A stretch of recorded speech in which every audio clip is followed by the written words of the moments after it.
Hello बच्चों, मैं हूं अब्दुल रहमान। एक बार फिर से अपने डीएन एजुकेशन अड्डा पर आपका स्वागत करता हूं और मैं यह बता देना चाहता हूं कि आज बिहार का हम लोग भूगोल के बारे में जानकारी प्राप्त करेंगे। इसके पहले बिहार का परिचय हम दे चुके हैं आपको पहले पार्ट में, पहला क्लास में। आज बिहार के भूगोल के बारे में चर्चा करेंगे। आओ देखते हैं बिहार के भूगोल के बारे में, जो कि सभी एग्ज़ाम के लिए वर्तमान में जो एग्ज़ाम पढ़ने वाला है सबके लिए इम्पोर्टेंट है। वो चाहे बीपीएससी प्री हो या एक न्यू वैकेंसी आया है बीपीएससी का, दरोगा का, जिसमें कुछ कम सीट है, लेकिन अगर जो इसको भरेगा उसका पीटी यदि ये होता है तो जेन्युइन दरोगा जो 2000 प्लस आने वाला है उसका मेंस फाइनल हो जाएगा। 33 को सीट है, शायद 33 को 33, टोटल 33 सीट है। ठीक है, सबके लिए उपयोगी है, सबके लिए लाभदायक है। जो भी एग्ज़ाम बिहार का होने वाला है सबके लिए ज़रूरी है ये। आओ देखते हैं बिहार का भूगोल। तो बिहार के भूगोल के बारे में यहाँ के भौगोलिक दशाएं देखेंगे। भौगोलिक दशाओं के अंतर्गत यहाँ के प्रमुख पठार, मैदानी भाग और मैदानी भाग के अलावा पर्वतीय क्षेत्र या तराई वाला क्षेत्र देखेंगे, जिसको बताया जाता है कि बिहार का भौगोलिक विभाजन कितने प्रकार से किया जा सकता है और कितने प्रकार से हुआ है। आओ देखते हैं। देखो, बिहार का भौगोलिक रूप से एक मैदानी राज्य है। बिहार जो है ना, भौगोलिक रूप से एक मैदानी राज्य है। मैदानी राज्य इन द सेंस ऑफ कि चारों तरफ मैदान ही है। लगभग 90% क्षेत्र बिहार का, 90% से ज़्यादा क्षेत्र बिहार का मैदानी क्षेत्रों में बंटा हुआ है, मैदानी क्षेत्र में विस्तृत है। यह गंगा के मैदानी क्षेत्रों में बसा एक समृद्ध क्षेत्र है। तब जाहिर सी बात है, गंगा बिहार के बीचों बीच से निकलती है, इधर बक्सर के चौसा से एंट्री करके और भागलपुर के बाद झारखंड में जाके ऐड कर जाती है साहेबगंज के पास। ठीक है, उसके बाद होते हुए पश्चिम बंगाल होते हुए आपका निकल जाती है बंगाल के खाड़ी में गिर जाती है। आओ देखो, यह नेपाल के तराई क्षेत्र से विंध्य पहाड़ी, नेपाल के तराई क्षेत्र से विंध्य पहाड़ी एवं धारवाड़ के चट्टानी क्षेत्र तक विस्तृत है। अब देखो, नेपाल के जो विंध्य पहाड़ी क्षेत्र है वहाँ से लेकर धारवाड़ के क्षेत्र तक विस्तृत है।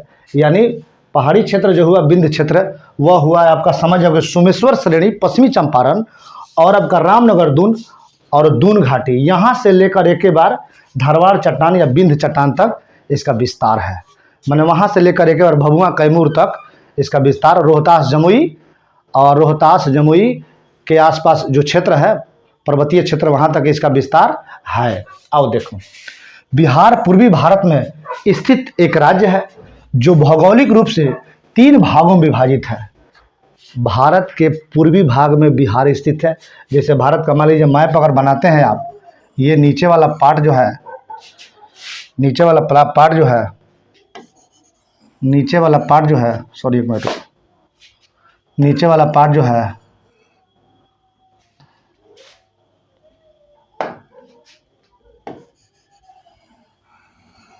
नीचे वाला पार्ट जो है, तो ये ऊपर वाला जो पार्ट जो आएगा ना, तो यहीं बिहार पड़ेगा। तो ये वाला बीच वाला जो रेखा है ना, कर्क रेखा भारत के 8 राज्यों से होकर गुजरता है। इसके जस्ट ऊपर मैंने पूर्वी भाग में, भारत के पूर्वी भाग में एक राज्य है जिसका नाम बिहार है। आओ देखो, बिहार पूर्वी भारत में स्थित राज्य है जो भौगोलिक रूप से 3 भागों में बटा हुआ है। अब देखो बिहार का भौतिक विभाजन, फिजिकल, इसका जो डिवाइडेशन है उसको कितने भाग में करते हैं, तो एक है पर्वतीय या तराई क्षेत्र, दूसरा है मैदान, अभी बताएं हम, मैदान सबसे अधिक विस्तार है बिहार में, और तीसरा है पठार। पर्वतीय तराई क्षेत्र के अंतर्गत आएगा सोमेश्वर की श्रेणी, रामनगर दून और दून घाटी। ये पूछता है कि पर्वतीय तराई क्षेत्र में कौन कौन क्षेत्र आता है, तो तराई क्षेत्र वही क्षेत्र होता है जहाँ धान के उत्पादन कृषि के क्षेत्र में अत्यधिक होता है। और देखो मैदानी भाग, उत्तरी गंगा का मैदान और दक्षिणी गंगा का मैदान, यानी गंगा के ऊपर का मैदान, मैदानी पूरा क्षेत्र बिहार का, और गंगा के नीचे का मैदान, सभी क्षेत्र, गंगा के दक्षिणी मैदान और उत्तरी गंगा का मैदान। देखो पठार, धारवाड़ का पठार, ये सब हम बताएंगे बिहार के कौन कौन क्षेत्र से है, और धारवाड़ का चट्टान जो है किस किस जिले के अंतर्गत ये पाया जाता है।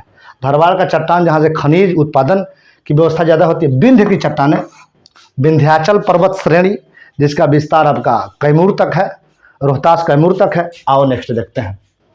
देखो दून घाटी, देखो बिहार का भौतिक विभाजन। दून घाटी, यहाँ जो डिस्ट्रिक्ट है, यहाँ कौन सा डिस्ट्रिक्ट है भाई? यहाँ जो डिस्ट्रिक्ट है पूर्वी चंपारण इधर है और पश्चिमी चंपारण बगल में है। अब देखो यहीं से निकलती है एक नदी, गंडक नदी। ये भी आगे कहाँ मिल जाती है? गंगा नदी मिलती है। और गंगा नदी जो एंट्री करती है, कहाँ से एंट्री करती है गंगा नदी? गंगा नदी एंट्री करती है पश्चिम से एंट्री करती है। एक जगह है चौसा, एक जगह है चौसा। चौसा कहाँ है? बक्सर में, बक्सर में। अब देखो यहाँ से दून घाटी, यहाँ से गंडक नदी निकलती है, नेपाल से निकलती है गंडक नदी, ठीक है, और आकर यहाँ पर गंगा में मिल जाती है। फिर यहाँ से घाघरा नदी निकलती है,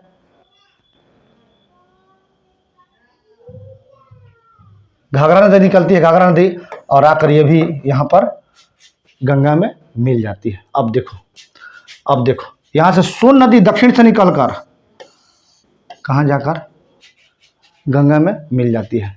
और गंगा ऐसे चलते जाता है, उत्तरी का मैदान गंगा का हो जाएगा, नीचे वाला पार्ट दक्षिणी का मैदान हो जाएगा। अब देखो ये गंडक कोसी दोआब है, ये गंडक कोसी दोआब है। दोआब कहते हैं दो नदियों के बीच की भूमि को। अब दोआब का शाब्दिक अर्थ होता है वैसा क्षेत्र जहाँ उर्वरा शक्ति काफ़ी अधिक हो और वहाँ के भूमि उपजाऊ अत्यधिक हो, जलोढ़ मृदा का ओरिजिन हो, उत्पत्ति हो ज़्यादा से ज़्यादा मात्रा में, ज़्यादा से ज़्यादा मात्रा में। अब देखो गंडक कोसी दोआब, गंडक कोसी का क्षेत्र ये है।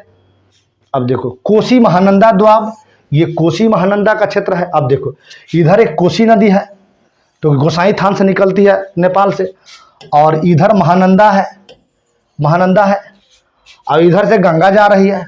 अब देखो ये हो गया अंग का मैदान। अंग का मैदान बोले तो अंग का मैदान मुंगेर और भागलपुर का क्षेत्र का मैदान। ये है मगध का मैदान। मगध का मैदान बोले तो ये हो जाएगा आपका गया पटना का क्षेत्र का मैदान। अभी देखो इधर से सोन नदी निकल के जाकर ऐड हो गई गंगा में। अब देखो गंगा सोन का दोआब, यानी गंगा और सोन नदी के बीच के क्षेत्र, ये हो गया दक्षिणी पठारी क्षेत्र, सबसे दक्षिणी पठारी क्षेत्र ये हो गया। ये रहा बिहार का भौतिक विभाजन, बिहार का भौतिक विभाजन। अब देखो इसको थोड़ा सा और इसे बेहतरीन तरीके से कंसेप्ट के साथ डिफाइन किया जाए। अब देखो पर्वतीय तराई क्षेत्र, पहला वाला देखते हैं। बिहार के उत्तर पश्चिम भाग में हिमालय पर्वत की शिवालिक श्रेणी का भाग अवस्थित है। अब देखो हिमालय पर्वत की शिवालिक श्रेणी, सबसे अंतिम श्रेणी है हिमालय पर्वत की शिवालिक श्रेणी। अब अंतिम श्रेणी कैसे हो जाएगा? तो पहला श्रेणी हम लोग पढ़ेंगे ट्रांस हिमालय, ट्रांस हिमालय। दूसरा पढ़ेंगे हम लोग ग्रेटर हिमालय, ग्रेटर हिमालय। तीसरा पढ़ेंगे हम लोग लिटिल या मध्य हिमालय। और चौथा जो होगा ना ये होगा शिवालिक। चौथा जो होगा यह क्या होगा? शिवालिक। और शिवालिक का जो क्षेत्र होता है उसके बाद कंप्लीटली मैदानी भाग हो जाता है। अंतिम शिवालिक ही पहाड़ी, अंतिम शिवालिक ही है जो उसकी हिमालय का अंतिम विस्तार है। अब देखो हिमालय पर्वत की शिवालिक श्रेणी का भाग अवस्थित है। इसका कुल क्षेत्रफल लगभग, किसका क्षेत्रफल? पर्वतीय तराई क्षेत्रफल का, पर्वतीय तराई क्षेत्र का 932 वर्ग किलोमीटर है। कितना है? 932 वर्ग किलोमीटर है। इसका विस्तार मुख्य रूप से पश्चिमी चंपारण, अभी बताए ना हम, पश्चिमी चंपारण में है। इसे 3 उपवर्गों में विभाजित किया गया है तो कम्प्लीटली पश्चिमी चंपारण में ही, लेकिन इसे 3 उपवर्गों में विभाजित किया गया। पहला क्या होगा? सोमेश्वर की श्रेणी। त्रिवेणी संगम पर यह नेपाल एवं बिहार की सीमा निर्धारित करता है। इसकी ऊंचाई 874 मीटर है। यह बिहार की सबसे ऊंची चोटी है। बिहार की सबसे ऊंची चोटी कौन है? कौन है बताओ? बिहार की सबसे ऊंची चोटी कौन है? तो बिहार की सबसे ऊंची चोटी सोमेश्वर श्रेणी है। त्रिवेणी संगम पर स्थित है। त्रिवेणी नहर किस जिले से आती है? तो हो जाएगा आपका पश्चिमी चंपारण से, ठीक है। अब देखो रामनगर दून, इसका विस्तार हरहा नदी घाटी में है। इस क्षेत्र की अधिकतम ऊंचाई 240 मीटर है। ये विशेष उतना नहीं है। दून घाटी, इसका विस्तार सोमेश्वर श्रेणी और रामनगर दून के बीच का है। इस घाटी को हरहा नदी की घाटी भी कहा जाता है। तो तीन वो श्रेणी हो गया किसका, पर्वतीय तराई क्षेत्र का, जो कि आपका कहाँ तक विस्तार है, पश्चिमी चंपारण जिले में इसका विस्तार है। नेक्स्ट आओ, अब देखो मैदानी क्षेत्र। पहला देख लिया हम लोग पर्वतीय तराई क्षेत्र, अब मैदानी क्षेत्र देखो। बिहार के कुल भूभाग का 96%, अभी हमने बताया था आपको 90+ जो है मैदानी भाग विस्तृत है। इस मैदानी भाग का निर्माण गंगा और उसकी सहायक नदियों के निक्षेप से हुआ है। निक्षेप गंगा और उसके सहायक नदियों के द्वारा लाई गई मिट्टी से निर्मित यह क्षेत्र हुआ है। ठीक है, इस मैदान के मध्य से गंगा नदी बहती है। सही बात है, पूरे बिहार के बीचों बीच से गंगा नदी बहती है। गंगा नदी की अवस्थिति के आधार पर इसे दो उपवर्गों में विभाजित किया जाता है। एक उत्तरी गंगा का मैदान, ऊपर वाला गंगा का मैदान। गंगा नदी से उत्तर में नेपाल सीमा तक इसका विस्तार है। इस मैदान का ढाल उत्तर से दक्षिण तथा उत्तर पश्चिम से दक्षिण पूर्व की ओर है। अब देखो इस मैदान का जो ढाल होता है ना, ये उत्तर से दक्षिण है, माने ऊपर से नीचे, ऊपर उत्तर से दक्षिण है, तथा उत्तर पश्चिम से दक्षिण पूर्व की ओर है। इस मैदानी भाग को 3 दोआबों में बांटा जाता है। 3 दोआबों में बांटा जाता है किसको, मैदानी क्षेत्र को। अब देखो दोआब से तात्पर्य है कि दो नदियों के बीच की भूमि या मैदान, ये सभी दोआब क्षेत्र अपने जलोढ़ मृदा और उर्वरता के लिए प्रसिद्ध है।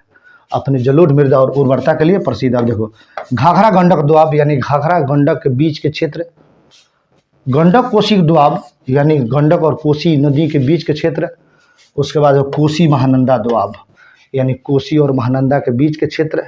ये से 3 भागों में उत्तरी गंगा के मैदान को बांटा जाता है। कौन कौन, घाघरा गंडक दोआब, गंडक कोसी दोआब और कोसी महानंदा दोआब।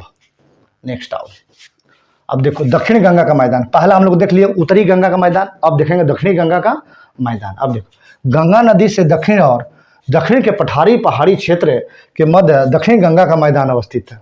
उत्तरी गंगा के मैदान की तुलना में इसका आकार छोटा है। जाहिर सी बात है, ऊपरी गंगा का मैदान थोड़ा सा आकार में बड़ा है। इसका निर्माण गंगा के अतिरिक्त पठारी नदियों के निक्षेप से हुआ है। इस क्षेत्र को 3 उपवर्गों में बांटा जाता है। अब देखो उत्तरी गंगा का मैदान को 3 भागों में बांटा गया उपवर्गों में। अब दक्षिणी गंगा के मैदान को 3 उपवर्गों में बांटा गया है। अब देखो गंगा सोन दोआब यानी गंगा और सोन के बीच के क्षेत्र, गंगा और सोन के बीच के क्षेत्र। मगध का मैदान गया और पटना के क्षेत्र। और अंग का मैदान आपका भागलपुर मुंगेर का क्षेत्र। नेक्स्ट आओ, अब देखो पठार। बिहार के दक्षिणी सीमा पर पठार में पहाड़ी क्षेत्र है। दक्षिणी सीमा मतलब तो नीचे, ठीक है। अब देखो जो झारखंड से सीमा साझा करते हैं, जो दक्षिणी सीमा पर पठार में पहाड़ी क्षेत्र है और झारखंड से सीमा साझा करते हैं। दक्षिण में स्थित पठारी क्षेत्र में 2 क्रम की चट्टानें अवस्थित हैं। पूछता है कि भारत के पूर्वोत्तर क्षेत्र बिहार में 2 क्रम की चट्टानें हैं, किस क्षेत्र में अवस्थित है, दक्षिणी क्षेत्र में अवस्थित है। अब देखो धारवाड़ चट्टानें, कहाँ कहाँ इसका विस्तार है। धारवाड़ चट्टान मुंगेर है, जमुई है, नवादा है, गया है और भी बहुत सारे डिस्ट्रिक्ट में है। विंध्य चट्टानें कैमूर और रोहतास में है। कैमूर और रोहतास में विंध्य क्रम की चट्टानें। अब देखो अन्य महत्वपूर्ण तथ्य, बिहार के उत्तरी गंगा के मैदान में प्राकृतिक रूप से जलमग्न निम्न भूमि क्षेत्र, ये चौर या मौन कहा जाता है। क्या कहता है, प्राकृतिक रूप से जलमग्न निम्न भूमि क्षेत्र को चौर या मौन कहा जाता है। गंगा के मैदानी बाढ़ क्षेत्र में बनने वाली विशेष आकृति क्षेत्र को दियारा प्रदेश कहा जाता है। जैसे मैदानी भाग में बनने वाले विशेष आकृति, एकदम समझ जाओ कि वीरान स्थान, उसको दियर क्षेत्र घोषित किया जाता है, विशेष आकृति। उत्तरी गंगा मैदान में कई मंच और गोखुर झीलों के रूप में पाए जाते हैं। दक्षिणी गंगा मैदान में तटबंध से लगे दक्षिण की ओर गहराई वाले क्षेत्र को टाल कहते हैं। टाल कहा जाता है, माने दक्षिण गंगा के मैदान के तटबंध से लगे दक्षिण की ओर गहराई वाले क्षेत्र को टाल कहा जाता है। उत्तरी गंगा का मैदान बाढ़ की विभीषिका के लिए प्रसिद्ध है। बहुत ज़्यादा बाढ़ आता है उत्तरी गंगा के मैदान में। और नेक्स्ट अब देखो धारवाड़ चट्टानें कब निर्माण हुआ, प्री कैम्बियन प्रीकैम्बियन काल कहते हैं जब समय को बांटेंगे ना दो जोन में, एजोइक ईरा और फेनोरोजोइक ईरा। तो एक समय ऐसा आएगा कि केवल पूरे पृथ्वी पर पर्वतों का निर्माण होगा, पहाड़ों का निर्माण होगा, और एक समय ऐसा आएगा कि जीव की उत्पत्ति होगी और मानव का उत्पत्ति इस पृथ्वी पर होगा। अब देखो प्रीकैम्बियन काल। यह क्षेत्र कौन कौन है धारवाड़ क्षेत्र का? अभी हम बताएं, जमुई, मुंगेर, नवादा, गया, राजगीर आदि। बिहार में सबसे प्राचीन पहाड़ी क्षेत्र यही है। कौन? धारवाड़ क्षेत्र। बिहार में सबसे प्राचीन पहाड़ी क्षेत्र कौन है? धारवाड़ क्षेत्र। अब देखो विंध्य क्षेत्र, प्रीकैम्बियन काल की, ये भी सेम समय का है। कैमूर और रोहतास, ये दूसरा प्राचीन पहाड़ी क्षेत्र है। क्या है? दूसरा प्राचीन पहाड़ी क्षेत्र है। यह सीमेंट उद्योग, चूना पत्थर के लिए प्रसिद्ध है। रोहतास, भभुआ, डालमिया नगर। टर्शियरी, प्लीस्टोसीन निर्माण काल इसका जो है प्लीस्टोसीन समय का है। पश्चिमी चंपारण, इसमें है कि सोमेश्वर पहाड़ी स्थित क्षेत्र सबसे नवीन पहाड़ी क्षेत्र। आप देखो सबसे बिहार का सबसे नवीन पहाड़ी क्षेत्र सोमेश्वर पहाड़ी क्षेत्र, सबसे प्राचीन क्षेत्र। आपका समझ जाओ कि कौन क्षेत्र हो जाएगा? धारवाड़ वाला हो जाएगा। अब देखो क्वाटनरी, प्लेस्टोसीन एवं होलोसीन, ये दो युग में निर्माण हुआ। इसका जो क्षेत्र है गंगा का मैदान है। बिहार का अधिकांश भाग मैदानी है। कृषि के लिए सबसे उपयुक्त, कृषि के लिए सबसे उपयुक्त। अब देखिए थोड़ा देखते हैं बिहार की जलवायु। बिहार के जलवायु, अब देखो किसी क्षेत्र के दीर्घकालिक मौसम की औसत दशाओं को, दीर्घकालिक मौसम की औसत दशाओं को जलवायु कहते हैं। बिहार की जलवायु उपोष्ण कटिबंधीय मानसूनी जलवायु है। उपोष्ण कटिबंधीय होता है ना, जैसे 4 प्रकार के जोन होता है। एक होता है उष्ण कटिबंधीय, दूसरा होता है उपोष्ण कटिबंधीय, तीसरा होता है शीतोष्ण कटिबंधीय, और चौथा होता है शीत कटिबंधीय। तो बिहार का मानसूनी जलवायु जो है ना, उपोष्ण कटिबंधीय मानसूनी जलवायु है। अब देखो किसी क्षेत्र का जलवायु विभिन्न कारकों से प्रभावित होती है। बिहार में जलवायु को प्रभावित करने वाले, निर्धारित करने वाले कारक निम्नलिखित है। कारक निम्नलिखित। अब देखो एक तो पहला रीजन हो जाएगा, एक तो पहला रीजन हो जाएगा आपका अक्षांशीय स्थिति। क्या? अक्षांशीय स्थिति। अब देखो अक्षांशीय स्थिति, बिहार का अक्षांशीय स्थिति उपोष्णीय क्षेत्र है। उत्तर में हिमालय पर्वत की उपस्थिति, बंगाल की खाड़ी से दूरी, सही बात है, तो उच्चावच में प्रभाव, मानसून का प्रभाव इत्यादि। बिहार के उत्तरी भाग एवं दक्षिणी भाग के भौगोलिक दशाओं में अंतर के कारण विभिन्न भूगोलवेत्ताओं ने बिहार की जलवायु को अलग प्रकार से वर्गीकृत किया। ये कोड है, संकेतक है। अब देखो कोपेन माने जलवायु परिवर्तन के लिए किया जाता है कोपेन, कोपेन। अब देखो ये क्षेत्र हो जाए उत्तरी बिहार, दक्षिणी बिहार, इसको CWG और AW से संकेत से बताया जाता है कि यह जो क्षेत्र होता है जलवायु का कोपेन होता है। अब देखो त्रिवार्थी, त्रिवार्था, ये उत्तरी बिहार और दक्षिणी बिहार का है। ये AW से डिनोट किया जाता है। अब देखो थार्नवेट, उत्तरी पश्चिमी संकीर्ण क्षेत्र, शेष बिहार CBW और CAW से डिनोट किया जाता है। निश्चित है इसमें से एक क्वेश्चन पूछेगा। नेक्स्ट आओ देखते हैं। तो बिहार में सामान्यतः 3 ऋतुएं होती हैं। कौन कौन ऋतु होती है? वो ग्रीष्म ऋतु होता है, ठीक है, ग्रीष्म ऋतु होता है। अब देखो जब सूर्य के उत्तरायण की स्थिति होती है, उत्तरायण बोले तो कि सूर्य जब विषुवत रेखा से ऊपर चढ़ने लगेगा, कर्क रेखा की तरफ आने लगेगा, उसी को उत्तरायण कहते हैं। तब तापमान में वृद्धि से वायु दाब में कमी आने लगती है। यह मार्च से मध्य जून की स्थिति होती है। ग्रीष्म ऋतु मार्च से, समर सेशन मार्च से मध्य जून की स्थिति होती है। अब देखो इस मौसम में पश्चिमी और मध्य बिहार में गर्म हवाएं चलती है, जिसे लू कहा जाता है। हालांकि लू उत्तर भारत में भी कहा जाता है, ठीक है। इस मौसम में तापमान 32 डिग्री सेल्सियस होता है लगभग। सबसे गर्म स्थान गया है, जो कि 47 डिग्री सेल्सियस तापमान होता रहता है गर्मी में। जब सबसे अधिक गर्म डिस्ट्रिक्ट गया है, अब गया जी हो गया है, अब गया जी कहना है, अब गया जी कहना है। अब देखो, मानसून आने के पूर्व बिहार में बंगाल के खाड़ी से आने वाली उष्णकटिबंधीय चक्रवातों के कारण वर्षा होती है, जिसे नार्वेस्टर या काल बैसाखी कहते हैं। जैसे मानसून आने से पूर्व जो उष्णकटिबंधीय चक्रवात आता है बंगाल के खाड़ी में, उससे भी वर्षा होता है, जिसे हम लोग नार्वेस्टर या काल बैसाखी कहते हैं। देखो, अब वर्षा ऋतु पहला देख लिया हम लोग, ग्रीष्म ऋतु। अब देखो, जून मध्य से अक्टूबर मध्य के बीच के समय को बिहार में वर्षा ऋतु के रूप में जाना जाता है। जून मध्य माने मध्य जून से अक्टूबर मध्य तक। और रियल बात यह है कि 5 जून को केरल के तट पर, केरल के मालाबार तट पर मानसून का आगमन होता है। मानसून का आगमन होता है, मानसून का आगमन होता है। अब देखो, तो बिहार में आते आते 15-16 जून हो जाता है, और वहाँ से लेकर पूरा अक्टूबर के मध्य तक के रूप में जो वर्षा की होता है बिहार में, उसे वर्षा ऋतु कहा जाता है। अब देखो, बिहार में मानसून का प्रवेश मध्य जून में होता है। बिहार में जुलाई और अगस्त में अधिक वर्षा होता है। हमने अभी बताया है कि भारत में मानसून 5 जून को प्रवेश कर जाता है, लेकिन 2025 में मानसून पहले ही प्रवेश कर चुका है। अब बिहार में औसत वर्षा 112 सेंटीमीटर होती है। यहाँ सर्वाधिक वर्षा किशनगंज में 205 सेंटीमीटर जिलों में, तथा सबसे कम वर्षा औरंगाबाद में 101 सेंटीमीटर जिलों में होती है।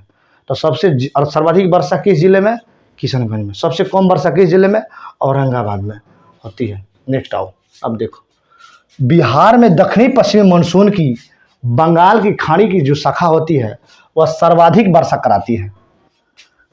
बिहार में उत्तरी भाग अत्यधिक वर्षा प्राप्त करता है, जिसके कारण उत्तरी बिहार बाढ़ से तथा दक्षिणी बिहार का कुछ भाग सूखा से प्रभावित होता है। देखो, बिहार का जो क्षेत्र होता है ना, उत्तरी बिहार जो होता है ना, उसे बाढ़ की विभीषिका कहा जाता है।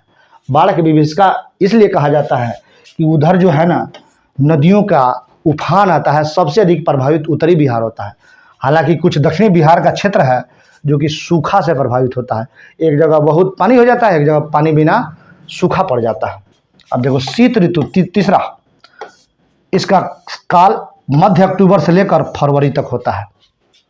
मानसून के लौटने के साथ बिहार में शीत ऋतु आरंभ हो जाती है। जैसे मान लीजिए अक्टूबर में मानसून लौटा, अक्टूबर नवंबर में जाकर केरल तमिलनाडु के तट पर वर्षा करा दिया, तब बिहार में समझ जाओ कि आपका शीत ऋतु की शुरुआत हो जाती है। बिहार में दिसंबर और जनवरी माह में सर्वाधिक ठंडक वाला समय होता है। सर्वाधिक ठंडा गया जिला में होता है, मतलब गया जी में होता है। तो एक बात तय मानना, सबसे अधिक गर्मी लगभग 47 डिग्री सेल्सियस, अब तो 47 से 50 डिग्री सेल्सियस गया में, और सबसे अधिक ठंडा गया जी में होता है। अब देखो, दिसंबर जनवरी माह में भूमध्य सागर से आने वाली शीतोष्ण चक्रवात के कारण, भूमध्य सागर से आने वाली शीतोष्ण कटिबंधीय शीतोष्ण चक्रवात के कारण पश्चिमी एवं मध्य बिहार में हल्की वर्षा होती है। कब होती है? दिसंबर और जनवरी में। यह वर्षा रबी फसल के लिए लाभदायक होता है। यहाँ रबी फसल भी आ गया। यह वर्षा रबी फसल के लिए, माने गेहूं के लिए लाभदायक होता है। अब देखो, अत्यधिक ठंड बिहार में रबी फसल के लिए काफ़ी लाभदायक होती है। अत्यधिक ठंड बिहार में रबी फसल के लिए अत्यधिक लाभदायक होता है। अब देखो, बिहार में कृषि जलवायु क्षेत्र, बिहार में कृषि की दशाओं एवं फसल वर्गीकरण के आधार पर कृषि जलवायु क्षेत्र को 3 वर्गों में विभाजित किया गया है। दक्षिणी बिहार के तीसरे वर्ग को 2 उपवर्गों में विभाजित किया गया है। अब आओ देखो ये भारत का कृषि जलवायु क्षेत्र 3 वर्गों में, जोन 1, जोन 2 और जोन 3। अब देखो, जोन 1 में कौन कौन आता है? तो जोन 1 में जो आता है आपका पश्चिमी चंपारण, पूर्वी चंपारण, गोपालगंज, सिवान, सारण, मुजफ्फरपुर, शिवहर, सीतामढ़ी, मधुबनी, दरभंगा और समस्तीपुर, बेगूसराय, ये किस में आता है? जोन 1 में आता है। तो एक बात बताना, यह जब जोन 1 में आता है तो यह क्षेत्र बाढ़ प्रभावित भी क्षेत्र है। जब इधर आएंगे सीतामढ़ी, मधुबनी, दरभंगा, मुजफ्फरपुर, शिवहर, पूर्वी चंपारण, इधर गंडक के बाढ़ से भी प्रभावित क्षेत्र होता है। जोन 2 में होता है सुपौल, मधेपुरा, सहरसा, खगड़िया, पूर्णिया, अररिया, कटिहार। ये जोन 2 में होता है। जोन 3 में जो होता है और जोन 3 के ए, तो जोन 3 में ये वाला क्षेत्र हो जाएगा जो कि झारखंड के सीमा से सटा हुआ है, और जोन 3 के ए में भी ये वाला क्षेत्र हो जाएगा जो कि समझ जाइए कि ये भी झारखंड से सटा हुआ है। अब नेक्स्ट आओ, अब देखो जोन वाइज बांट दिया गया है। जोन 1 में कुल कितने जिले हैं? 13 है, अभी हम सबको पढ़ के बता दिए हैं। जोन 2 में कितने जिले हैं? 8 जिले हैं। जोन 3 के ए में कितने जिले हैं? 6 जिले हैं। और जोन 3 के बी में कितने जिले हैं? 11 जिले हैं। क्या है? 11 जिले हैं। अब आओ देखो इसके बारे में। विभिन्न कृषि जलवायु क्षेत्र की विशेषताएं को निम्नलिखित सारणी में देखा जा सकता है। अब देखो कृषि जलवायु क्षेत्र, अब देखो यहाँ जोन 1 में कौन कौन क्षेत्र था? पूरा क्षेत्र आ जाता था उत्तर बिहार का। अब देखो इस क्षेत्र में औसत वर्षा 104 सेंटीमीटर से 145 सेंटीमीटर होती है। अब पूरे बिहार की औसत वर्षा कितनी है? 112 सेंटीमीटर, 112 सेंटीमीटर। अब देखो यहाँ खादर मिट्टी की प्रधानता है। क्या बात है, ये खादर, पहले मिट्टी बताओ किसे कहते हैं? खादर मिट्टी कहते हैं उस मिट्टी को जो अत्यधिक उपजाऊ होती है। मिट्टी के जब प्रकार में जाइएगा तो खादर मिट्टी भी होती है और बांगर मिट्टी भी होती है। खादर मिट्टी में बाढ़ आता है प्रत्येक साल, लेकिन बांगर मिट्टी में बाढ़ कभी कभार कब आया था और उसको उर्वरकता को कम करके चला गया है। अब देखो इसमें कौन कौन मुख्य फसलें होती हैं? गन्ना, धान, गेहूं, अरहर और मक्का आदि। तो उत्तर पश्चिमी क्षेत्र जो कि जोन 1 में आता है। अब देखो जोन 2 में उत्तर पूर्वी क्षेत्र, इस क्षेत्र में औसत वर्षा 120 से 140 सेंटीमीटर होती है। सबसे अधिक वर्षा इसी क्षेत्र में होता है। मुख्य फसलें क्या क्या है? जूट, धान, चाय, मक्का आदि। अब जोन 3 में दक्षिणी क्षेत्र, पूरा नीचे वाला पार्ट, इस क्षेत्र में औसत वर्षा 95 से 115 सेंटीमीटर होती है, मैंने कम होता है इधर। अब देखो यहाँ बांगर मिट्टी की प्रधानता यहाँ की, इसलिए कि यहाँ पानी की कमी है और वर्षा की भी कमी है, जिसकी वजह से यहाँ बार बार बाढ़ नहीं आता है, जिसकी वजह से बांगर मिट्टी की प्रधानता है। अब देखो यहाँ के मुख्य फसलें कौन कौन है? यहाँ के जो मुख्य फसलें हैं, गेहूँ है, दाल है, अरहर है, चना है और आदि है। ये रहा है आपका बिहार के भौगोलिक स्वरूप को। अब अगले बार से अगले वीडियो में हम लेकर आते हैं आपको बिहार की प्रमुख नदियाँ और उस पर बनी बड़ी बड़ी परियोजनाएं, योजनाएं जो कि इंटरलिंकिंग किस प्रकार होती है, उसी को देखेंगे। तब तक के लिए लेते हैं विदा। धन्यवाद, थैंक यू।